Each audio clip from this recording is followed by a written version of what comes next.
नमस्कार मित्रों, आजना फरी वीडियो में आप सबनु दिलथी हार्दिक स्वागत है। वीडियो शुरू करता पहला आप सबने जय सियाराम, जय श्री कृष्ण।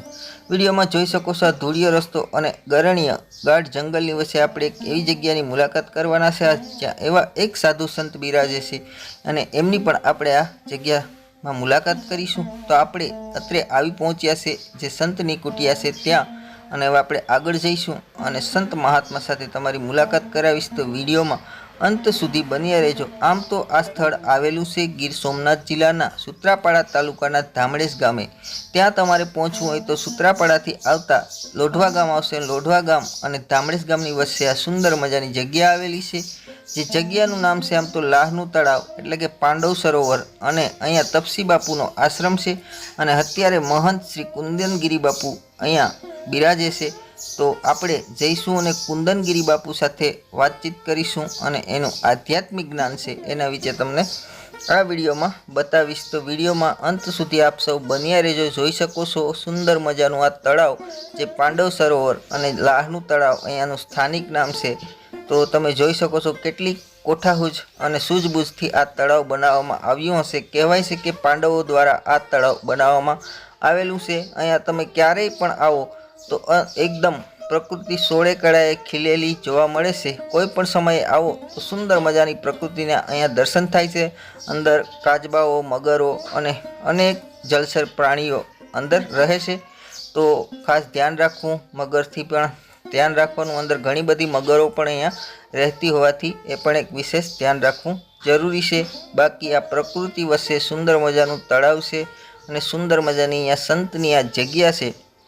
तो आपणे विशेष आ विडियो में बात करीशुं कि ए संत महात्मा साथे। तो जोई शको छो आ पाछळ पण अहींया घणा बधा नारिયેળીના वृक्षो जोवा मळे छे। तो एकदम जंगलनी वच्चे आ जग्या आवेली छे। तो चालो वधारे वात न करता आपणे विडियोनी शरूआत करीए।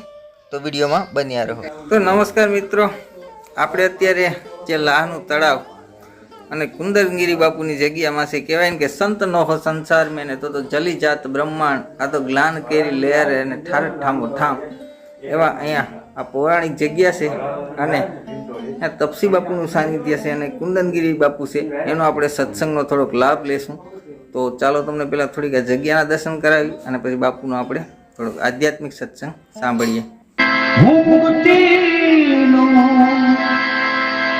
चाहत छो मने बंधन નથી ગમતા હું મુક્તિનો ચાહત છો મને બંધન નથી ગમતા કમળ વિહાય કે ભમરને તું ઉડન દે ભમરને તું ઉડન દે खुशी दे दे जमाना मने हरदम रुदन दे मने हरदम रुदन। कि न कोई प्रकार का जप, न तप, न साधना, न योग, किसी के द्वारा मन बस में नहीं होता है। मन बस में होता है सिर्फ जो है ज्ञान और वैराग्य से। तो या तो ज्ञानी हो या वैरागी हो, जो त्यागी हो, उसका मन जो है बस में होता है। मन बस में हो गया तो फिर परमात्मा के दर्शन उसको हो जाएंगे। बिना मन को बस में किए परमात्मा के कहीं भी दर्शन नहीं होंगे। इसीलिए योगी लोग कहीं नहीं जाते हैं, अपने आसन में बैठ के अपने मन को साधने का प्रयत्न करते हैं। जब मन की साधना करते हैं तो धीरे धीरे उसके अंतरात्मा जो दिव्य दृष्टि है, जो तीसरा नेत्र है, फिर वो खुलता है। फिर उसके द्वारा वो परमात्मा को अपने आप में देख लेते हैं, क्योंकि वो तो स्वयं आत्मा है, आत्मा ही परमात्मा है।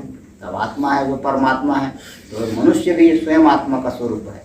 मनुष्य कोई अलग नहीं है। इसीलिए मनुष्य देह को दुर्लभ कहा गया है। दुर्लभ देह इसलिए कहा गया है क्योंकि मनुष्य ही अपने स्वरूप को देख सकता है। पशु पक्षी अपने स्वरूप को कभी नहीं देख पाएगा। न उसको ध्यान कर सकता है, न योग कर सकता है, न साधना कर सकता है। और मनुष्य सर्वसमर्थ है, योग कर सकता है, तप कर सकता है, जप कर सकता है, ध्यान कर सकता है, साधना कर सकता है, कर्म कर सकता है। इसीलिए सर्वसमर्थ जो योनि है वो मनुष्य योनि है।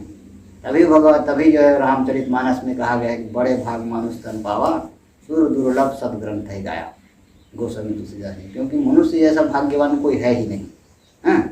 क्यों क्यों क्यों इतना भाग्यशाली है कि देवताओं के लिए दुर्लभ है मनुष्य योनि। क्यों बोले कि साधन धाम मोक्ष कर द्वारा, पाई न जो परलोक सवारा। साधना करने पे मनुष्य देव मोक्ष को मार्ग खोल देता है, यानी मोक्ष का अधिकारी बन जाता है साधना करने पर, जो बड़े बड़े देवता नहीं कर सकते। देवता क्या है? देवता अपने प्रारब्ध के भोक्ता है। जो प्रारब्ध में उन्होंने कर्म किए हैं वो कर्म को भोग रहे हैं, उसका भोग कर रहे हैं। जब उनका प्रारब्ध का कर्म भोग खत्म हो जाता है फिर देवता भी मनुष्य लोक में आएंगे नवीन कर्म करने के लिए। और मनुष्य जो है नवीन कर्म करने के लिए पैदा हुआ है। तो मनुष्य के हाथ में योग है, धर्म है, कर्म है, ज्ञान है, भक्ति है, हर प्रकार का दान तप सब चीज कर सकता है। तो इसलिए मनुष्य देह को बहुत दुर्लभ देह कहा गया है। मनुष्य जैसा कोई जो है पुण्यमात्मा नहीं है, मनुष्य जैसा कोई धर्मात्मा नहीं है, मनुष्य जैसा कोई ज्ञानी नहीं है, मनुष्य जैसा कोई तपस्वी नहीं है। बाकी सारी योनि इसके पीछे है। इतनी भी बड़ी योनि है, बड़े बड़े पशु पक्षियों की योनि है, लेकिन कोई भी सामर्थ्यवान योनि नहीं है, सिर्फ मनुष्य ही सामर्थ्यवान है। ऐसा है भाई। तो मनुष्य देह हमको मिला है तो समझो परमात्मा की कृपा हो गई है। हमको एक परमात्मा ने अवसर दिया है अपने आप को जानने के लिए। बाहर दुनिया को जानने की जरूरत नहीं पड़ेगी, अपने आप को ही जान लो, सब चीज़ जान लिया। अपने आप को जानने में ही सबसे बड़ी समझदारी, सबसे बड़ा ज्ञान वही है जो अपने आप को, सबसे बड़ा ज्ञानी वही है जो अपने आप को जानता है। जो दूसरे को जानता है वो ज्ञानी नहीं है। दूसरे को जान रहा है मतलब खाली प्रकृति को ही जान रहा है। अपने आप को जान लिया मतलब परमात्मा को जान लिया, क्योंकि आत्मा ही परमात्मा है।